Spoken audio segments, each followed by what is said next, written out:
see as they were singing. Well, I tell you what, if a 118-foot Christmas tree isn't a contender for the tallest in Wales, then we'd like to hear from you. Answers or possibly emails to Andrea. So yes, that is a fair old Christmas tree. Wouldn't put the fairy on top of that. Certainly wouldn't want to be out and about over the next few days trying to do just that in the weather, because the weather is about to get really rather eventful. It's been cold out there today, hasn't it? It's been bitterly cold, frosty, very seasonal, but we've got lots of low pressure about to work its way in, dominating the weather story, which is wet and windy conditions between you and me, and means that things are about to become really rather nasty, and a heads up that we could see some very eventful weather, storm conditions for the coming weekend. So I'm aware it's not a particularly festive forecast, but if Hannah and those kiddies haven't, I'm trying to focus on that, and no offence, but not listen to the forecast. Switch it off. Thank you very much. Well, we are certainly feeling the chill out there at the moment. It's bitterly cold under clear skies, cold enough out there for a little bit of frost, maybe some ice too.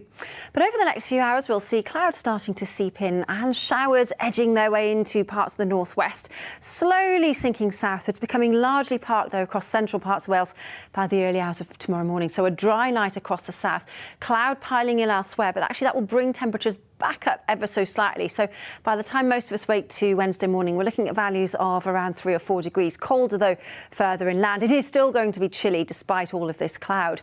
Misty, murky conditions, dense patches of mist and fog for some as we wake then to tomorrow morning.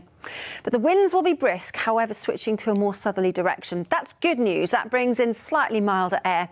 It'll blow those showers back off northwards and clearing into the afternoon. So a largely dry day, varying amounts of cloud, but lots of sunshine too, and breezy in places. But that mild air brings temperatures just about into double figures, so slightly less cold than it's been out there today. Highs of around 10 or 11 in Celsius. Not bad, and actually where it should be at this time of the year. But you can see behind me there is wet weather waiting in the wings, and we'll see some heavy rain starting to work its way in. So Thursday is not looking particularly pleasant, wet and windy, but thankfully just that a little bit milder thanks to that southerly airflow.